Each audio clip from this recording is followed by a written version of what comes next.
Never give up, said Winston Churchill, on something you can't go a day without thinking about.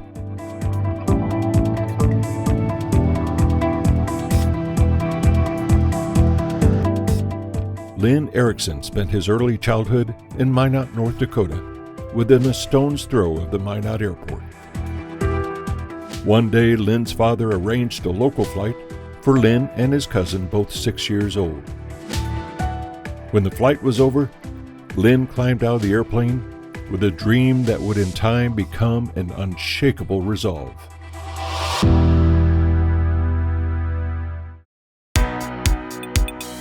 Young Lynn had every prospect of taking flight lessons when he was old enough. But then disaster struck.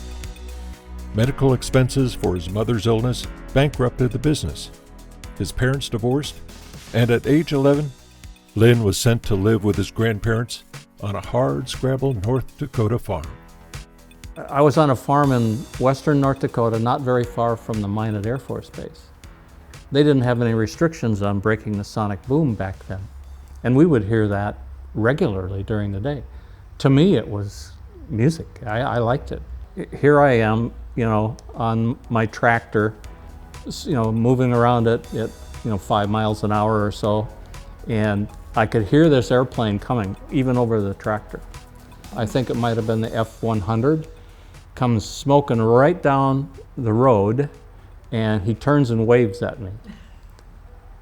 He saw me there on the tractor, and he just smokes on by.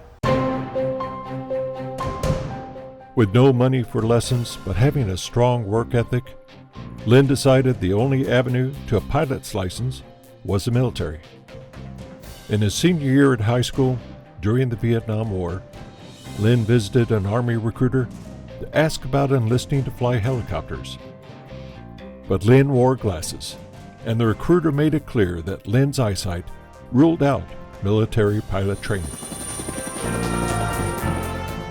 When a draft notice arrived, Lynn chose to enlist for 3 years to get the choice of his duty station. He chose Europe and was off to Germany with his new bride. The military, Lynn said, gave him discipline and focus that he had been unable to find in North Dakota. In the military, I indicated that there was a drill sergeant in my basic training, so he started me on the leadership track early.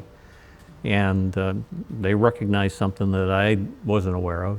And the interesting thing about it, I graduated the top of one of the 4 for each platoon.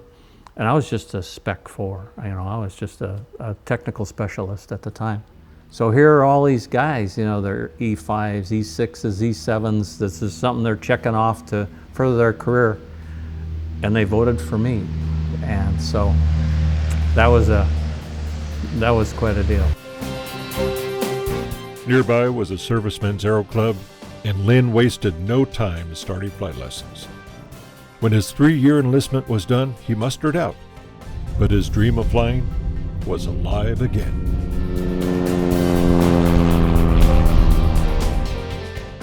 Then, with his private ticket in one hand and the GI Bill in the other, this young man knew exactly what he wanted to do.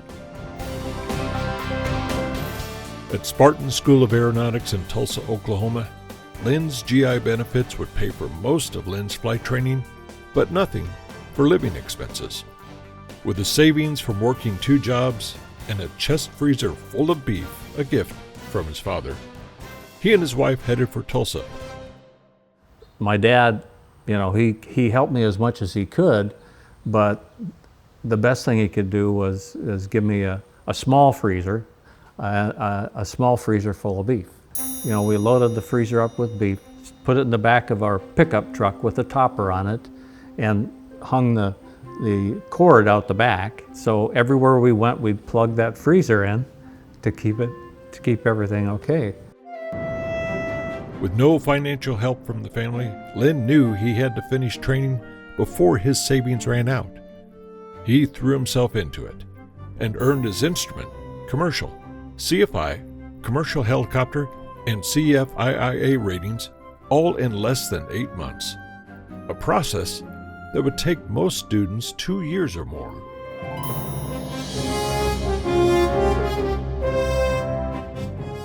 I scheduled myself for just as much flying as I could. The VA restricted the flying to only 3 hours per day. If I couldn't be on the books for that schedule, I would be there, and as soon as the time came where the airplane had to be spoken for, and if it wasn't, I was there, and then I flew. So I flew absolutely as much as I could. And Joanne,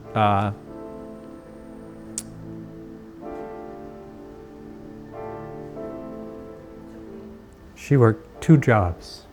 She worked during the day and in the evening. In the evening I was home and I did my studying and whatnot and watched our son. With the bank account and the freezer nearly empty, Lynn found a job as an instructor for a flight program at the University of Minnesota at Bemidji. And the neat thing about it was non-stop flying. The first year, I took 2 days off. And that was because the flying was there. You know, that's when the students needed to fly. It was on the weekends, on the holidays, and all that stuff. And that was very satisfying. Still, he found time to get a seaplane rating, a multi-engine rating, and a tailwheel endorsement.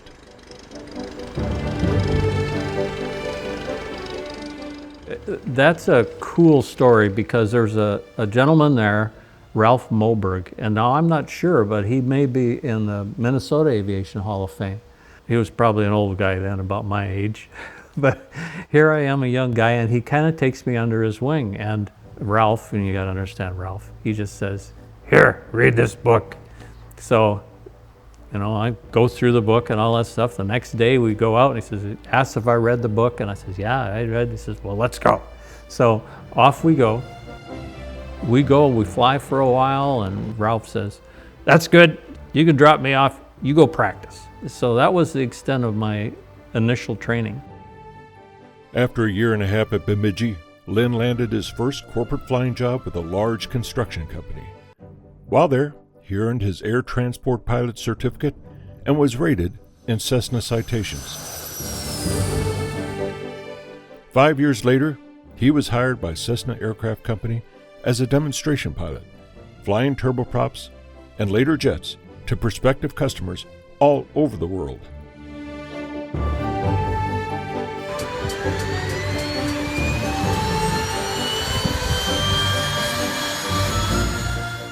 He also flew as part of a worldwide tour to introduce the Cessna Caravan. So our group was tasked with doing that worldwide introductory tour.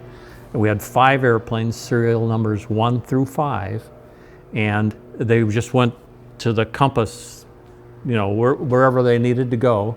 So I picked up the airplane in Calcutta, India. And all these different cultures you're dealing with. And I was afraid to eat the food, I was afraid to drink the water, and we couldn't get the airplane out of there. We kept, you know, we'd go to the airport, "No, we can't let you go today." And finally, on the 3rd day, he had his book, he says, "Oh, it's going to be difficult, it's going to be difficult." So I laid a few rupees in there, and he closed it up, and he says, "I think we can leave today." After several years at Cessna, Lynn moved to Rayovac Corporation, a Madison-based manufacturer of batteries, where he successfully built the company's flight department from scratch. After retiring from corporate flying, he was a key mover in improving the Sauk City Airport.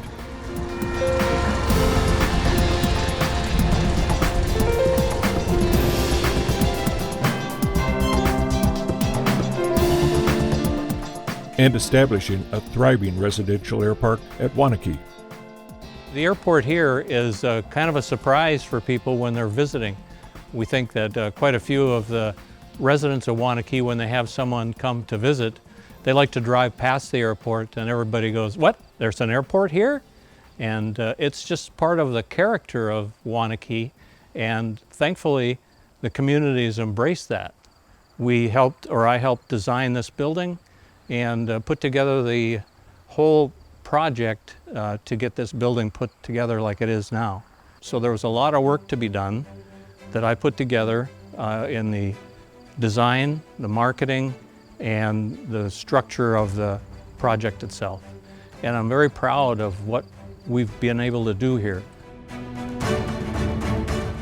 Lynn has achieved his dreams of flying through passion, hard work, and good luck. Next to the flying, he says what has always been most satisfying is the people he has met, trained, mentored, or worked with. Much like that first chief pilot that I had that connection with back in Bemidji, and you see these young people that are there, they're working, they're not really sure what they're interested in.